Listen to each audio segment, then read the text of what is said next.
Hello student, स्वागत है आप सभी का PCM live learning YouTube channel पर। तो दोस्तों आज की इस वीडियो में हम जैव अणु का लेक्चर नंबर 4 पढ़ने वाले हैं, जो कि है केमिकल प्रॉपर्टीज़। अब किसकी केमिकल और प्रॉपर्टीज़ हम पढ़ रहे हैं, तो ग्लूकोज की पढ़ रहे हैं, क्योंकि प्रीवियस चैप्टर में हमने ग्लूकोज ही पढ़ा था, है ना। तो यहाँ पर आप देखेंगे इसमें जो है नंबर ए डालकर हमने हेडिंग लिखी है CHO समूह के कारण होने वाली अभिक्रियाएँ। आज की इस वीडियो में हमारा मेन फोकस रहेगा कि CHO समूह के कारण होने वाली अभिक्रियाएँ क्या होती हैं, नंबर ए। इसी के ऊपर आज की वीडियो होने वाली है और वीडियो काफ़ी इंपॉर्टेंट है, क्योंकि ये केमिकल प्रॉपर्टीज़ डायरेक्ट एग्जाम में पूछी जाती हैं, तो इन्हें आप स्किप नहीं कर सकते हो, इन्हें आप ध्यान से पढ़िएगा, काफ़ी इंपॉर्टेंट टॉपिक है। ओके, तो चलिए वीडियो शुरू करते हैं। बट उससे पहले आपको बता दें, अगर आपको इस चैप्टर के नोट्स चाहिए तो मैंने टेलीग्राम चैनल पर अपलोड कर दिए हैं, वहाँ से आप इन्हें डाउनलोड करके पढ़ सकते हैं। ओके, तो चलिए अब मेन टॉपिक पर आते हैं।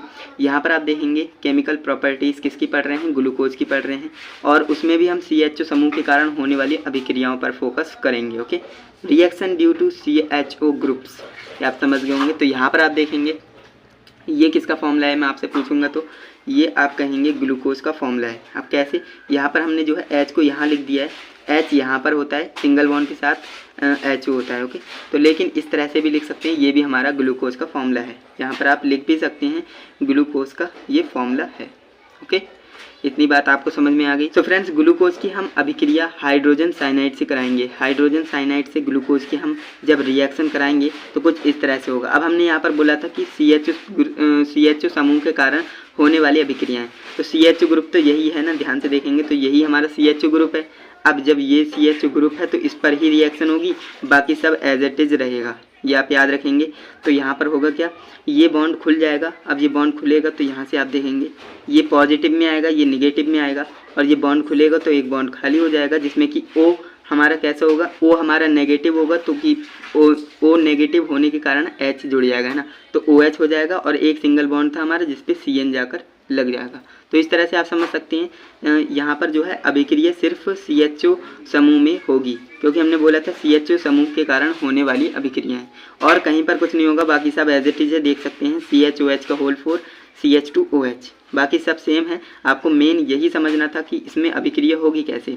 मैंने आपको बता दिया, ये बॉन्ड खुलेगा तो एक पर O आ जाएगा जो कि निगेटिव होगा, पॉजिटिव यहाँ पर है तो निगेटिव पॉजिटिव अट्रैक्ट होंगे, तो यहाँ पर OH हो जाएगा, सिंगल बॉन्ड रहेगा तो उस पर CN जाकर बैठ जाएगा, तो ये इस तरह से बन जाएगा। अब इसका नाम क्या होगा, जब भी हम किसी मॉलिक्यूल की जो रिएक्शन कराते हैं हाइड्रोजन साइनाइड से, तो हमारा जो है ग्लूकोज साइनोहाइड्रिन बनता है। ग्लूकोज इसलिए बना क्योंकि ग्लूकोज की हमने कराई थी हाइड्रोजन साइनाइड से, तो ग्लूकोज साइनोहाइड्रिन इसका फॉर्मूले का नाम हो जाएगा। तो ये आप याद रखेंगे। नंबर 1 रिएक्शन हमारी ये हो गई। नंबर 2 रिएक्शन की बात कर लेते हैं। नंबर 2 रिएक्शन हम कराने वाले हैं हाइड्रोक्सिल एमीन के साथ। ओके, ग्लूकोज का फॉर्मूला हो जाएगा, ये NH2OH हो जाएगा। इसकी जब रिएक्शन कराएंगे तो मैंने आपको बताया सिर्फ हमारी जो रिएक्शन है वो CHO ग्रुप पर होगी, बाकी सब एज इट इज सेम रहेगा। यहाँ पर आप देख सकते हैं CHOH का होल 4 यहाँ पर है, CH2OH यहाँ पर है। सिर्फ चेंज किस में आया, CHO ग्रुप में आया। क्यों, क्योंकि हम CHO ग्रुप के कारण होने वाली अभिक्रियाएं पढ़ रहे हैं। तो यहाँ पर होगा क्या, CH यहाँ पर है एंड यहाँ पर जो है NH जाएगा, NH जाएगा, तो यहाँ पर होगा क्या, देखिए H2O का यहाँ से अणु निकल जाएगा, H2O निकल गया तो यहाँ पर NH बचा, तो यहाँ पर जो है CH होगा, डबल बॉन्ड लगकर NOH हो गया।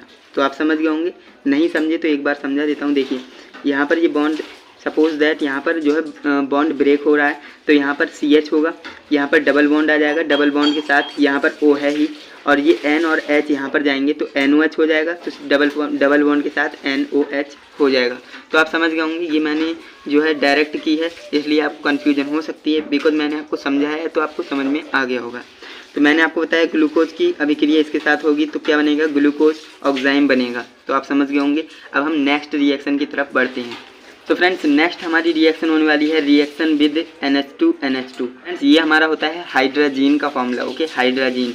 अब हम ग्लूकोज की अभिक्रिया हाइड्रोजीन से कराने हैं, तो होगा क्या, मैंने आपको बताया ये दोनों ग्रुप सेम रहेंगे, सिर्फ इस वाले ग्रुप पर रिएक्शन होगी, क्योंकि हम CHO ग्रुप पर अभिक्रियाएँ कर रहे हैं ना, पढ़ रहे हैं।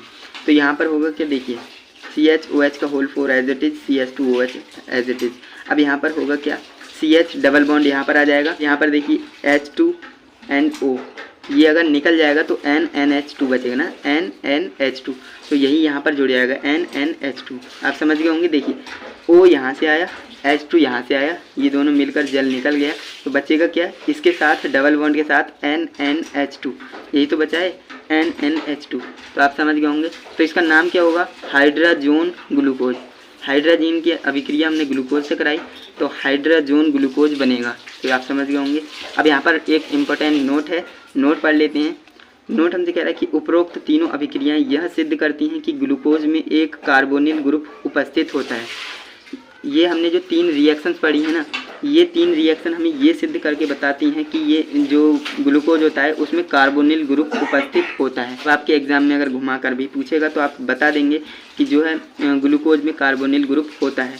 और विद प्रूफ आप बता सकते हैं, इसमें से कोई एक जो है अभिक्रिया आप लिख देंगे तो आप विद प्रूफ बता सकते हो। इससे हमें ये सिद्ध होता है कि ग्लूकोज में कार्बोनिल ग्रुप उपस्थित होता है। तो चलिए दोस्तों, आज की इस वीडियो को यहीं पर एंड करते हैं। हमने जो है आज की इस वीडियो में ग्लूकोज की अभिक्रियाएं 3 तरह से पढ़ी हैं और CH2 ग्रुप के कारण होने वाली अभिक्रियाएं पढ़ी हैं। तो आने वाली वीडियोज़ में हम इस चैप्टर के और भी लेक्चर्स को देखने वाले हैं।